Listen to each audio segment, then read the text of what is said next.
تو ہم 3 حصوں پر پڑھیں گے. پہلا حصہ کیا ہے کہ چہارد معصومین علیہ السلام کے مصائب، یعنی پہلے حصے میں 14 معصومین علیہ السلام کا ہم 1 بائی 1 ایک ایک کر کے الگ الگ سب کے مصائب بیان کیے گئے ہیں وہ پڑھیں گے. پھر حصہ دوم آئے گا، اور حصہ دوم میں کربلا کے شہداء اور امام عالی مقام حسین علیہ السلام کی شہادت کا ذکر ہے، یعنی کہ اس میں صرف شہادت کے حوالے سے ہم پڑھیں گے، اور وہ ہے حصہ دوم. اور پھر ہے حصہ سوم، اور تیسرے حصے میں ہم پڑھیں گے شہادت امام حسین علیہ السلام کے بعد کربلا سے لے کر شام، اور پھر شام سے مدینے تک کے احوال. تو یہ تمام تفصیلات ہم نے جان لی اس کتاب کے بارے میں. اب اگلے صفحے پہ لکھا ہے حصہ اول، چہارد معصومین علیہ السلام محمد صلی اللہ علیہ وآلہ وسلم سے محمد علیہ السلام تک. اگلا صفحہ ہے 79 جس پہ لکھا ہے کہ پہلے معصوم. اب یعنی کہ میں یہ آپ کو بتانا چاہ رہی ہوں سامعین کہ اب اس طرح سے ہم چلیں گے، یہاں پہ بتاتے جائیں گے یہ پہلے معصوم، پھر دوسرے معصوم، اور پھر ساتھ ساتھ امام، پہلے امام، دوسرے امام. ہم بہت ترتیب سے ان تمام واقعات کو کہ جو ان ائمہ کے ساتھ پیش آئے وہ ہم مل کر پڑھنے جا رہے ہیں، بہت کچھ جاننے جا رہے ہیں. تو آئیے پیج 79 پہ لکھا ہے پہلے معصوم ہادی برحق حضرت محمد صلی اللہ علیہ وآلہ وسلم. ان اللہ و ملائکۃ یصلون علی النبی یا ایھا الذین آمنوا صلوا علیہ وسلموا تسلیما. یہ سورہ احزاب کی آیت نمبر 56. ترجمہ کہ اس میں بھی شک نہیں کہ خدا اور اس کے فرشتے پیغمبر صلی اللہ علیہ وآلہ وسلم اور ان کی آل علیہ السلام پر درود بھیجتے ہیں، تو اے ایمان والوں تم بھی ان پر درود بھیجتے رہو اور برابر سلام کرتے رہو. یہ پیج 79 پہ ہم نے پڑھ لی آیت اور اس کا ترجمہ. اور اب پیج 80 پہ ہم آئے ہیں، اور یہاں پر لکھی ہے ہیڈنگ رسول اسلام ختمی مرتبت صلی اللہ علیہ وآلہ وسلم. ارشاد رب العزت ہے کہ بے شک ہدایت کی ذمہ داری ہمارے اوپر ہے اور دنیا و آخرت کا اختیار ہمارے ہاتھوں میں ہے. Inverted Cama close. اس میں کوئی شک نہیں کہ مالک کائنات نے ہر دور میں ہدایت کا انتظام کیا، اور نوع انسانی کے لیے جس طرح کی ہدایت کی ضرورت پڑی ویسا ہی ہادی بھیجا. حضرت نوح علیہ السلام کو طوفان کا توڑ دے کر بھیج دیا. نمرودیت کی بھڑکائی ہوئی آگ کو بجھانے کے لیے حضرت ابراہیم علیہ السلام کو بردن و سلامن کا اعجاز دے دیا. فرعون نے جادوگری سے دنیا کو ڈرانا چاہا تو حضرت موسیٰ علیہ السلام کو ضرب کلیمی عنایت کر دی. یہودیت نے طب و حکمت کا جال پھیلایا تو ابن مریم علیہ السلام کو مسیحا بنا دیا. رشد و ہدایت کی یہی روشنی اقوال و ملل کے کئی ادوار سے گزرتی، نکھرتی اور ارتقائی مراحل طے کرتی ہوئی بالآخر حیات ابدی لیے اقرا باسم ربک الذی خلق کی صورت میں ذوفشاں ہوئی، اور ہادی اعظم ختم المرسلین رحمت للعالمین حضور نبی کریم صلی اللہ علیہ وآلہ وسلم اللہ کی نشانیاں اور احکام لیے انسان کو کتاب و حکمت سکھانے اور اس کا تزکیہ کرنے کے لیے تشریف لائے. حضور سرور انبیاء رحمت دو جہان ختمی مرتبت صلی اللہ علیہ وآلہ وسلم کی ولادت باسعادت 17 ربیع الاول 571 عیسوی کو جمعے کے مبارک دن طلوع فجر کے وقت ہوئی. یہ عام الفیل تھا. ابرہہ کی تباہی کو صرف 50 دن گزرے تھے. لوگ ابھی تک ابرہہ کے لشکر کی خدائی فوج کے ہاتھوں تباہی کو نہیں بھولے تھے کہ وادی مکہ کی فضاؤں میں ایک دل فریبی سی بڑھنے لگی. ہواؤں میں ایک مستی کی کیفیت سرور بکھیرنے لگی. انہی خوبصورت پربہار لمحات میں مکے کے بزرگ سردار حضرت عبد المطلب علیہ السلام جب طواف کعبہ میں مصروف تھے تو مبارکبادی کی صدا سنی. حضرت عبد المطلب علیہ السلام کو یہ کون مبارک دے رہا تھا؟ یہ حضرت عبد المطلب علیہ السلام کے مرحوم بیٹے سردار عبداللہ کی کنیز برکہ بیرے کافے برکہ تھی کہ جس کا چہرہ خوشی سے گلنار ہو رہا تھا. اس کی سانسیں پھولی ہوئی تھیں اور خوشی کے مارے اس کے پاؤں زمین پر نہیں ٹک رہے تھے. وہ جھومتے ہوئے کہے جا رہی تھی، سردار آپ علیہ السلام کو آپ علیہ السلام کے پوتے کی مبارک ہو، جلدی تشریف لے آئیے، اللہ نے آپ علیہ السلام کو ایک چاند سا پوتا عطا کیا ہے.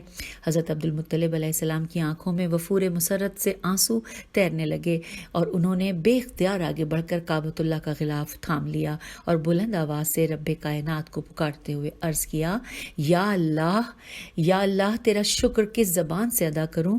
تو نے میرے مرحوم عبداللہ کے گھر میں چراغ روشن کیا، آمنہ سلام اللہ علیہا کو بیٹے سے نوازا اور مجھے بڑھاپے میں سہارا دیا ہے، یا اللہ تو اس کی حفاظت فرما۔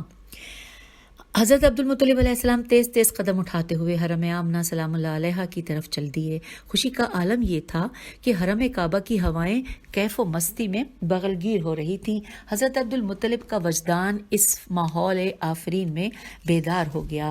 حرم کعبہ کی ہوائیں آپ علیہ السلام سے سرگوشیاں کر رہی تھیں۔ انورٹڈ کاما میں وہ سرگوشیاں لکھی ہیں کہ آج وہ پیدا ہوا ہے کہ جس کے انتظار میں کائنات صدیوں سے بےتاب رہی، جس کی ایک جھلک دیکھنے کو کائنات کی ہر ایک شے مضطرب اور بے قرار تھی۔ چاند، ستارے اور سورج جس مہر درخشاں کے دیدار کے لیے صدا گردش میں رہے، جس کے قدم اقدس کا بوسہ لینے کے لیے زمین کا ذرہ ذرہ چشم برا ہے، لاکھوں برس سے مخلوق خدا جس کی منتظر رہی ہے، نفوس قدسی جس کی شہادت دیتے چلے آئے ہیں، وہ غریبوں کا ملجا، یتیموں کا ماوا تشریف لے آیا ہے اور اس کے نور سے کائنات کا کونا کونا منور ہوگا، جہالت کی تاریکی دور ہوگی اور بھٹکے ہوئے انسان راہ پائیں گے۔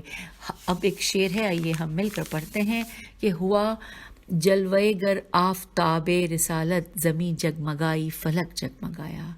ہوا جلوہ گر آفتاب رسالت، زمیں جگمگائی فلک جگمگایا، مٹی دہر سے کفر و باطل کی ظلمت، زمین جگمگائی فلک جگمگایا۔ سبحان اللہ۔ یہ ایک تاریخی بات ہے کہ جب سرور کائنات عالم غیب سے عالم شہادت میں تشریف فرما ہوئے تو کسرا کا ایوان لرز گیا اور اس کے 14 کنگرے گر پڑے، بحیرہ سادہ خشک ہو گیا، آتش قدائے ایران بجھ گیا، اور پھر لکھا ہے کہ آپ صلی اللہ علیہ وآلہ وسلم بعثت سے 40 سال قبل قریب 571 عیسوی مکہ مکرمہ میں متولد ہوئے، اور خالق کائنات رب العالمین نے سرور کائنات صلی اللہ علیہ وآلہ وسلم کے بارے میں قرآن حکیم میں ارشاد فرمایا کہ وما ارسلناک الا رحمۃ للعالمین۔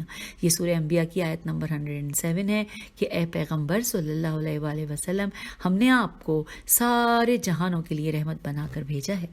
محبوب رب جلیل صلی اللہ علیہ وآلہ وسلم کی بعثت نہ صرف انسانوں کے لیے رحمت ہے بلکہ حیوانات، نباتات اور جمادات کے لیے بھی رحمت ہے۔ آپ صلی اللہ علیہ وآلہ وسلم کی حیات طیبہ اس بات کی شہادت دیتی ہے کہ آپ رحمت للعالمین صلی اللہ علیہ وآلہ وسلم ہیں۔ سرور دو عالم صلی اللہ علیہ وآلہ وسلم کی حیات طیبہ سارے عالم کے لیے بیان ثبوت ہے، گویا فرش زمین سے لے کر عرش عظیم تک سارے جہانوں کے لیے آپ صلی اللہ علیہ وآلہ وسلم کی رحمت ہے۔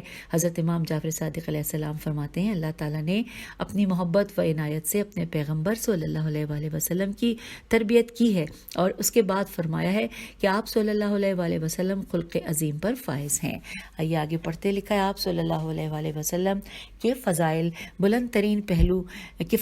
بلند ترین پہلو یہ ہے کہ خدائے رؤوف و رحیم نے آپ صلی اللہ علیہ وآلہ وسلم کو بھی رؤوف و رحیم کے لقب سے یاد فرمایا۔ سورہ توبہ کی آیت نمبر 128 میں پروردگار ارشاد فرما رہا ہے، لَقَدْ جَاءَكُمْ رَسُولٌ مِّنْ أَنفُسِكُمْ عَزِيزٌ عَلَيْهِ مَا أَنِتُّمْ حَرِيصٌ عَلَيْكُمْ بِالْمُؤْمِنِينَ رؤوف الرحیم۔ یہ تھی سورہ توبہ کی آیت نمبر 128۔ پھر لکھا ہے کہ آپ صلی اللہ علیہ وآلہ وسلم ایسے اخلاق کریمانہ اور مہربان دل کے مالک تھے کہ اپنے دشمنوں کی گستاخیوں اور جسارتوں کا انتقام لینے کی بھی کبھی فکر نہیں کی۔ آپ صلی اللہ علیہ وآلہ وسلم کے بلند اخلاق نے قرابت داروں، دوستوں، حتیٰ کہ سخت ترین دشمنوں کو بھی آپ صلی اللہ علیہ وآلہ وسلم کا گرویدہ بنا دیا۔ آئیے اب یہ کچھ اشعار ہیں، مل کر پڑھتے ہیں کہ مختار زمیں باعث سے افلاک نبی ہے، والائے گوہر قلزم لولا کے نبی ہے، مصباح حریم حرم پاک نبی ہے، شیراز مجموع ادراک نبی ہے، عالم میں وہ آیا تھا یہ دل سوئے خدا تھا، حق اس کا رضا جو وہ رضا جو خدا تھا۔ سبحان اللہ۔ رب ذوالجلال نے سرور عالم صلی اللہ علیہ وآلہ وسلم کے بارے میں قرآن پاک میں ارشاد فرمایا ہے سورہ احزاب کی آیت نمبر 21 میں کہ لقد کان لکم فی رسول اللہ اسوۃ حسنہ، بے شک تمہارے لیے اللہ کے رسول صلی اللہ علیہ وآلہ وسلم کی زندگی میں اسوہ حسنہ بہترین نمونہ ہے۔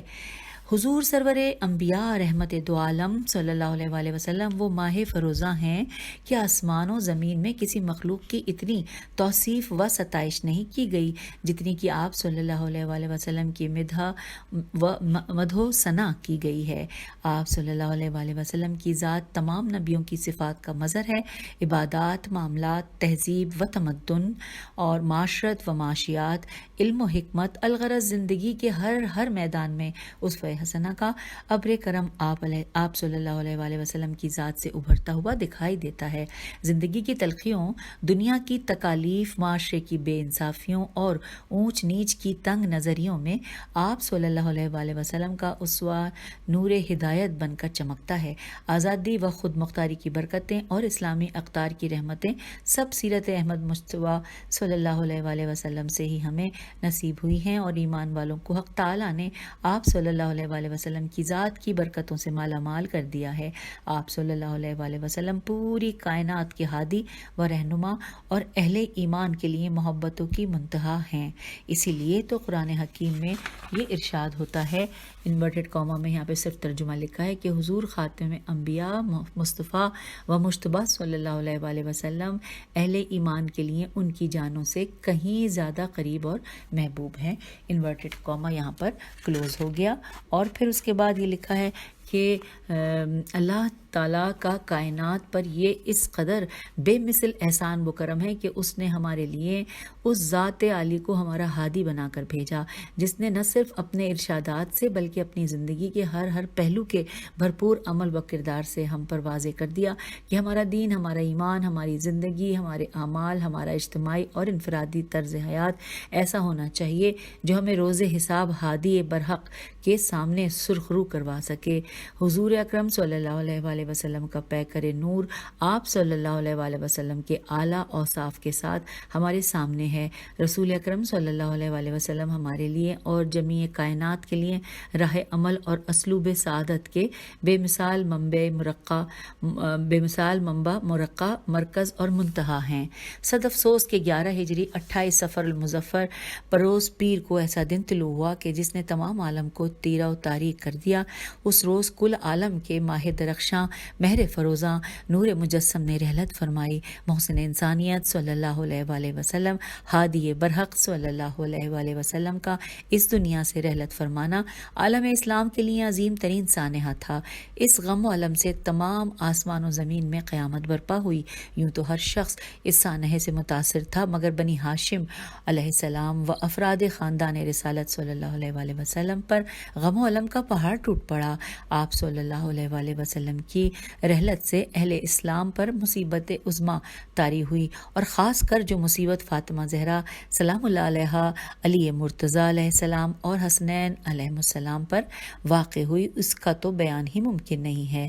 شیعہ علماء کی اکثریت کے مطابق یہ معروف روایت ہے کہ جنگ خیبر جو کہ 8ویں سال ہجری کے آغاز میں واقع ہوئی، حضرت صلی اللہ علیہ وآلہ وسلم اس جنگ کی فتح سے سرشار مجاہدین اسلام کے ساتھ واپس لوٹ رہے تھے کہ راستے میں ایک یہودی عورت نے آپ صلی اللہ علیہ وآلہ وسلم کی غذا میں زہر ملا دیا۔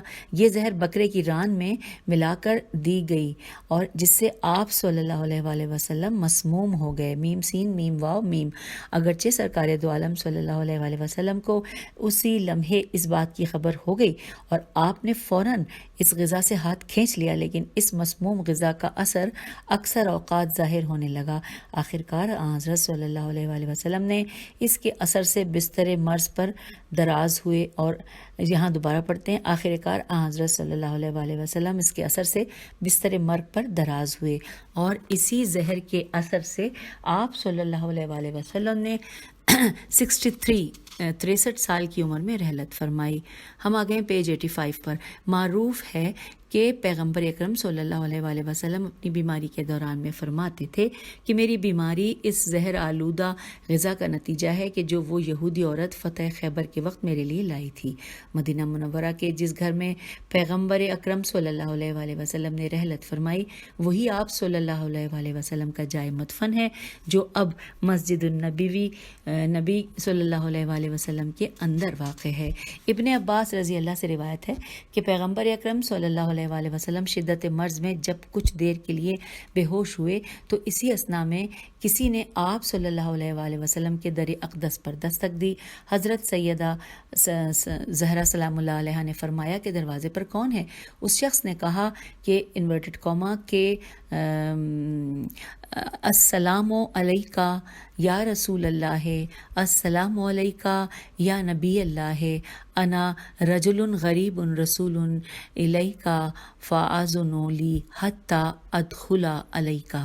اے رسول صلی اللہ علیہ وآلہ وسلم، آپ پر سلام ہو، میں ایک مسافر ہوں اور کسی کا پیغام لایا ہوں، مجھے اجازت ملے تو حاضر ہوں اور کچھ عرض کروں۔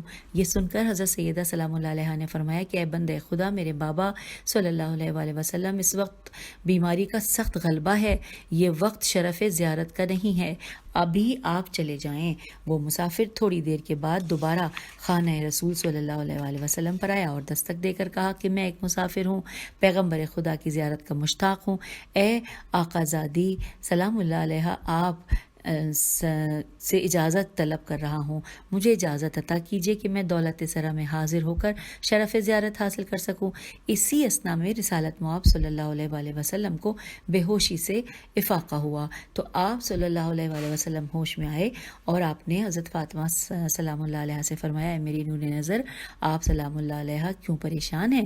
سیدہ نے فرمایا کہ بابا، ایک عرابی دروازے پر کھڑا آپ صلی اللہ علیہ وآلہ وسلم کی زیارت سے مشرف ہونے کے لیے اجازت طلب کر رہا ہے۔ میں نے ہر چند معذرت کی لیکن وہ عذر قبول ہی نہیں کرتا۔ پیغمبر اکرم صلی اللہ علیہ وآلہ وسلم نے فرمایا کہ اے میری جان فاطمہ سلام اللہ علیہ، آپ جانتی ہیں کہ یہ شخص کون ہے؟ یہ وہی ہے جو جمعیت کو پراگندہ کرتا ہے اور لذتوں کو قطع کرتا ہے۔ اے فاطمہ، یہ عزرائیل ہے اور روحوں کو قبض کرنے والا فرشتہ ہے۔ اے میری جان جگر فاطمہ سلام اللہ علیہ، یہ تمہارے دروازے کی عظمت ہے کہ ملک الموت اندر آنے کی اجازت طلب کر رہا ہے۔ اگر یہ اندر آنے کا ارادہ کر لے تو کوئی اس کو منع نہیں کر سکتا، اور اگر باہر جانا چاہے تو کوئی اسے روک نہیں سکتا۔ اے بطول، اس فرشتے کو اندر آنے کی اجازت دے دو۔ حضرت سیدہ زہرا سلام اللہ علیہ نے اسرائیل علیہ السلام کو گھر میں داخل ہونے کی اجازت دے دی۔ اسرائیل علیہ السلام نسیم رحمت کے جھونکوں کی طرح در اقدس میں داخل ہوئے اور کہا کہ السلام علی اہل البیت رسول اللہ، اے اہل بیت رسول صلی اللہ علیہ وآلہ وسلم، آپ پر سلام ہو۔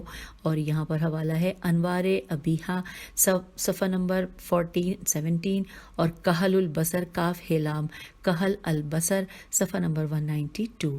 پھر لکھا ہے اے حبیب خدا صلی اللہ علیہ وآلہ وسلم، اللہ رب العزت کا تحفہ سلام کے بعد ارشاد ہے کہ آپ صلی اللہ علیہ وآلہ وسلم کو اختیار ہے کہ اگر آپ صلی اللہ علیہ وآلہ وسلم کو ہماری ملاقات منظور ہے تو ہماری رضا پر راضی ہو جاؤ۔ تمام حور و غلمان اور رضوان آپ صلی اللہ علیہ وآلہ وسلم کی زیارت کے مشتاق ہیں۔ کیا آپ صلی اللہ علیہ وآلہ وسلم بھی رب العالمین سے ملاقات کے متمنی ہیں؟ اللہ کو بہر صورت آپ صلی اللہ علیہ وآلہ وسلم کی خوشنودی منظور ہے۔ پھر لکھا ہے کہ پیغمبر اکرم صلی اللہ علیہ وآلہ وسلم نے فرمایا کہ اے ملک الموت، میں رب کی رضا پر راضی ہوں، مجھے اتنی مہلت دو کہ جبرائیل علیہ السلام میرے پاس آئیں اور مجھے کچھ خوشخبری سنائیں۔ جابر انصاری روایت کرتے ہیں کہ حضرت سیدہ فاطمہ سلام اللہ علیہ اس وقت رسول خدا صلی اللہ علیہ وآلہ وسلم کے بستر علالت کے پاس بیٹھی ہوئی تھیں اور آپ علیہ السلام نے دردناک آواز میں مرثیہ کہا انورٹڈ کاما اے بابا جان آپ صلی اللہ علیہ وآلہ وسلم کی اس مصیبت اور رنج و غم پر آہو فریاد انورٹڈ کاما کلوز. حوالہ ہے کمل کاف میم لام کمل البصر بے سواد رے اور صفحہ نمبر 193 ہے. پیغمبر اکرم صلی اللہ علیہ وآلہ وسلم نے حضرت سیدہ سلام اللہ علیہ کو تسلی دیتے ہوئے فرمایا اے میری لخت جگر، اے میری جان فاطمہ سلام اللہ علیہ، آج کے بعد آپ سلام اللہ علیہ کے بابا کے تمام رنج و غم ختم ہو گئے ہیں. اے فاطمہ میری رحلت کے بعد اپنا گریبان چاک نہ کرنا، میری وفات حسرت آیات پر وہی کرنا کہ جو میں نے اپنے فرزند ارجمند کی وفات پر کہا تھا کہ اگرچہ میں اپنے نور نظر کی وفات پر اشکبار تھا، غمگین تھا، اس المیے سے غمزدہ تھا، لیکن اس کے باوجود کوئی ایسی بات نہ کہی کہ جو میرے خدا کی ناراضگی کا سبب بنتی. صرف اتنا ہی کہا کہ اے ابراہیم علیہ السلام، ہم آپ علیہ السلام کی بے وقت جدائی سے اندوہناک اور پریشان ہیں. اور آئیے اب اگلی ہیڈنگ ہے وارث پیغمبر اکرم صلی اللہ علیہ وآلہ وسلم. اس حوالے سے لکھا ہے اسی میں کہ شیخ صدوق رحمۃ اللہ نے علل الشرائع میں، شیخ مفید رحمۃ اللہ نے الارشاد میں اور شیخ الطوسی رحمۃ اللہ نے الامالی میں اور ان کے علاوہ دیگر سیرت نگاروں نے اس واقعے کو تحریر کیا ہے کہ جب حضرت خیر البشر رحمت دو عالم صلی اللہ علیہ وآلہ وسلم کا وقت رحلت قریب آیا تو آپ صلی اللہ علیہ وآلہ وسلم نے امیر المومنین حضرت علی علیہ السلام کو اپنے قریب بلایا اور اپنی انگشتری انگلی سے اتار دی اور حضرت علی علیہ السلام کو تھما دی اور فرمایا انورٹڈ کاما اے علی یہ لو اور اسے ابھی اپنی انگلی میں پہن لو انورٹڈ کاما کلوز. پھر بلال رضی اللہ جو رسول خدا صلی اللہ علیہ وآلہ وسلم کے غلام خاص تھے، ان کو حکم دیا کہ وہ آپ صلی اللہ علیہ وآلہ وسلم کے استعمال میں جو مخصوص چیزیں تھیں ان سب کو لے آئے. آپ صلی اللہ علیہ وآلہ وسلم نے ایک ایک چیز کا نام لیا. جب یہ کارروائی ہو رہی تھی تو آپ صلی اللہ علیہ وآلہ وسلم کا دولت سرا اصحاب مرد و خواتین سے کھچا کچ بھرا ہوا تھا اور اس سارے معاملے کو سب دیکھ رہے تھے. واضح رہے کہ جو کچھ آپ صلی اللہ علیہ وآلہ وسلم کے استعمال میں تھا ہر ایک کا مخصوص نام تھا. چنانچہ پیغمبر اکرم صلی اللہ علیہ وآلہ وسلم نے ان لمحات میں جس چیز کا نام لیا، حضرت بلال رضی اللہ آپ صلی اللہ علیہ وآلہ وسلم کے حکم کے مطابق وہ چیز لے کر حاضر ہوتے رہے. سرکار دو عالم صلی اللہ علیہ وآلہ وسلم کے استعمال میں جو چیزیں رہیں وہ کچھ اس طرح سے تھیں اور یہ ان ساری چیزوں کے نام ہم پڑھنے جا رہے ہیں. نمبر 1 ذوالفقار تلوار، نمبر 2 ذات الفضول زرہ، پھر ہے تیسرے نمبر پہ ہے زرہ کی اوپری جیم واو جے جوج یعنی کہ ایک مخصوص بیلٹ جو زرہ پر باندھی جاتی ہے. نمبر 4 ذل جبین بریکٹ میں لکھا ہے خے واو دال خود. پھر ہے 5ویں نمبر پہ العقاب بریکٹ میں لکھا ہے پرچم. 6 نمبر پہ لکھا ہے امامہ اور یہ بریکٹ میں لکھا ہے الصحاب جو کہ سیاہ رنگ کا تھا. یہی امامہ یوم غدیر کو آپ صلی اللہ علیہ وآلہ وسلم نے حضرت امیر علیہ السلام کے سر پر رکھا تھا. بریکٹ کلوز ہو گیا. اس امامے کے علاوہ 2 اور امامے بھی آپ علیہ السلام کے سپرد کیے گئے. ان میں ایک رنگدار تھا اور دوسرا سفید تھا. 7ویں نمبر پہ لکھا ہے اتحمیہ الف لام الف تے ہے میم یہ ہے بریکٹ میں لکھا ہے کہ ایک مخصوص قسم کی چادر. 8ویں نمبر پہ لکھا ہے الغذا الف لام غین زے اور ہے اور اس کے حوالے سے بریکٹ میں لکھا ہے کہ مخصوص قسم کی چھڑی اس کا نام ہے یعنی الغذا مخصوص قسم کی چھڑی. اس کے بعد پھر 9ویں نمبر پہ ہے الممشوق الف لام میم میم شین واو قاف الممشوق اور اس کے حوالے سے بریکٹ میں لکھا ہے درہ. پھر ہے 10ویں نمبر پہ ایک زرہ اور بھی تھی جو اس وقت گروی رکھی ہوئی تھی اور وہ اس وقت ان چیزوں میں شامل نہ ہو سکی. 11ویں نمبر پہ لکھا ہے 2 عدد عربی نالین ان میں سے ایک جوتا کھجور کے پتوں کا بنا ہوا تھا. 12ویں نمبر پہ چیز ہے شب معراج کو پہنی جانے والی ابا. 13ویں نمبر پہ وہ ابا جسے یوم احد پہنا تھا. 14ویں نمبر پہ ہے 3 ٹوپیاں. کون سی؟ پہلے نمبر پہ الف سفر کے دوران میں استعمال ہونے والی ٹوپی، بے عیدین کے مبارک موقع پر پہنی جانے والی ٹوپی اور جیم عام حالات میں پہنی جانے والی ٹوپی. اور پھر اس کے بعد لکھا ہے کہ پھر آپ صلی اللہ علیہ وآلہ وسلم نے اپنے استعمال میں رہنے والے جانوروں کے بارے میں بلال کو حکم دیا کہ وہ سب جانور بھی لے آؤ. آپ صلی اللہ علیہ وآلہ وسلم نے ایک ایک جانور کا نام لیا. آپ کے استعمال میں جو جانور تھے ان میں 2 خچر تھے جن کے نام اشبہا، الف شین بے ہے الف، اشبہا اور دلدل تھے۔ آپ صلی اللہ علیہ وآلہ وسلم نے فرمایا بلال ان دونوں خچروں کو زیتون سمیت لے کر آؤ۔ سوری زیتون نہیں ہے، یہاں پہ لکھا ہے زین، جو ہوتا ہے نا زین، زینوں سمیت لے کر آؤ۔ زے یہ نون واو نون غنہ ہے، ایسا لگ رہا تھا جیسے یہاں پہ دو تے کے نقطے ہیں، لے کر آؤ۔ پھر آپ صلی اللہ علیہ وآلہ وسلم نے ارشاد فرمایا کہ خیز و خے یہ زے واو میم، پھر دوسرا کوما کے بعد لکھا ہے ذوالجنا، اور پھر لکھا ہے المرتجز اور الغفور کو لے آؤ۔ بلال گئے اور حکم رسول خدا صلی اللہ علیہ وآلہ وسلم پر آپ کے زیر استعمال رہنے والے ان جانوروں کو در رسول صلی اللہ علیہ وآلہ وسلم پر لا کر کھڑا کر دیا۔ ذوالجنا آپ صلی اللہ علیہ وآلہ وسلم کے در دولت پر ہمیشہ موجود رہتا تھا۔ جب کسی شخص کو کہیں روانہ کیا جاتا تو وہ اسی سواری کا استعمال کرتا تھا۔ المرتجز یہ گھوڑا آپ صلی اللہ علیہ وآلہ وسلم کے زیر استعمال رہا، اور الغفور جو کہ بریکٹ میں لکھا ہے گدھا، یہ بھی آپ کے زیر استعمال رہا۔ تو سامعین یہاں پر ہم نے اب تک جتنا پڑھا کہ جن چیزوں کے حوالے سے رسول پاک صلی اللہ علیہ وآلہ وسلم نے کہا اور جو وہ کہتے جاتے تھے، حضرت بلال وہ چیز لے کر حاضر ہوتے جاتے تھے۔ تو اب ہم ایسا کرتے ہیں کہ یہیں پر اپنی اس ریڈنگ کو روکتے ہیں، کیونکہ اگلی ہی نشست جو ہے، اگلی ریڈنگ میں ہم اس چیپٹر کو، یعنی کہ جہاں پہ ہم نے سب سے پہلے رسول اسلام ختمی مرتبہ صلی اللہ علیہ وآلہ وسلم کو پڑھنا شروع کیا ہے، یعنی پہلے معصوم ہادی برحق حضرت محمد صلی اللہ علیہ وآلہ وسلم، تو اس کا بقیہ حصہ ہم اگلی ریڈنگ میں مکمل کر لیں گے۔ تو جب تک کے لیے اجازت دیجیے، خدا حافظ، فی امان اللہ۔